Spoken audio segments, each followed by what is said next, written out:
안녕하세요. 연세대학교 기술경영협동과정의 김준우 교수입니다. 오늘은 우리 기술경영의 12번째 토픽으로 기술 창업에 대해서 한번 이야기를 나눠봤으면 좋겠습니다. 당연히 요새 스타트업들이나 이런 이야기들이 많이 나오면서 기술 창업에 대한 관심들이 굉장히 많습니다. 저는 기술 창업이라고 하는 거는 최종적으로 용에다가 눈에다가 탁 점을 찍는 활용점정, 그 단계가 바로 기술 창업의 단계라고 생각을 합니다. 오랜 시간에 걸쳐서 기술을 예측하고 그 전략을 세우고 실제로 기술을 개발하고 그거의 가치를 평가하고 그 마케팅 거래를 해서 구체적으로 그걸 가지고 기술 창업을 하는 그런 단계에 연결되었을 때 그 기술이 최대한의 그 잠재력을 발휘할 수 있다라는 생각이 들고요. 그래서 저는 이 기술 창업과 관련돼서 꼭 소개시켜 드리고 싶은 주인공은 우리 손정희 씨가 아닌가 싶습니다. 손정희 씨가 기술 창업을 위한 재고법칙이라는 걸 만드셨어요. 그 중에 하나가 저는 참 마음에 들어서 여기 가져왔습니다. 한자로 풍림화산회라고 하고요. 이걸 풀어서 설명하면 창업이라는 거는 제가 요거는 그냥 붙였습니다. 창업이라는 거는 움직일 때는 바람처럼 빠르게 움직이고 멈출 때는 숲처럼 고요하게 정지하고 공격할 때는 불처럼 순식간에 번지며 활활 타올라야 하고 방어할 때는 산처럼 단단하고 굳건하게 버텨야 하며 상대를 만나면 일순간에 삼켜버려야 한다. 손자병법에 나오는 이야기이기도 하고 우리 손정희 씨가 가지고 있는 제고법칙 중에 하나라고 합니다.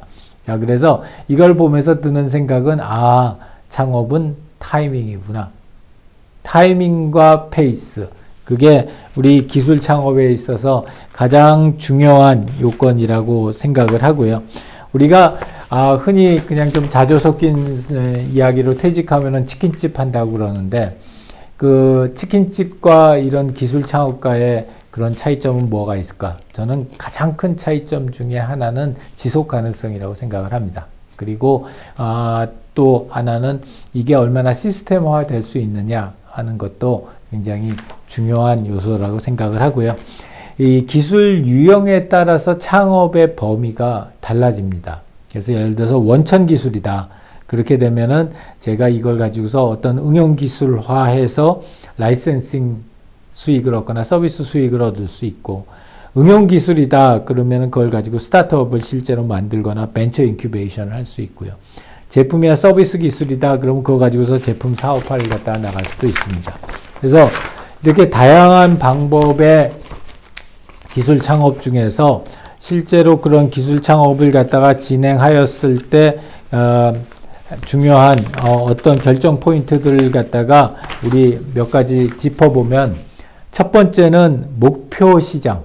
우리가 목표로 하고 있는 시장의 이해관계자들이 이 현재의 기술에 대해서 어느 정도나 수용할 것이고 또 저항은 어느 정도 할 것인가, 이런 걸 갖다 찾아내는 게 제일 첫 번째 중요한 관점이라고 생각하고요. 두 번째는 이제 그런 상황에서 시장 진입을 어떤 포지셔닝으로 시장 진입을 할 것이냐. 똑같은 기술이라고 할지라도 내가 그 업계 내에 있는 다른 플레이어들하고 사이에서 어떤 위치를 가지고서 진입을 할 거냐 하는 것이 굉장히 중요하고요. 이렇게 진입을 하고 나서 이제 앞으로 산업화, 이 사업의 범위를 어떤 식으로 확장시켜 나갈 것이냐, 이 세 가지가 굉장히 중요하다고 생각을 합니다. 그래서 이 기술 창업과 관련된 3단계를 갖다 다시 한번 말씀을 드리면은, 첫 번째는 그 기술을 가지고 들어가려고 하는 인더스트리에서 또는 시장에서 이 기술에 대한 수용도, 사람들이 기꺼이 이 기술을 사용하려고 하는 게 어느 정도나 될까, 또 저항이 어느 정도나 될까 하는 걸 보고, 두 번째는 제일 첫 번째 들어가는 창업 시점에서 다른 업체들과 또는 우리 보완제들과 어떤 관계 설정을 할 거냐가 두 번째 의사결정이고, 세 번째는 일단 그렇게 해서 들어간 다음에 거기서부터 이 사업의 범위를 어떻게 확장해 나갈 것인가 결정하는 것. 이 세 가지가 이 기술 창업에 있어서 가장 중요한 의사결정 포인트라고 생각합니다.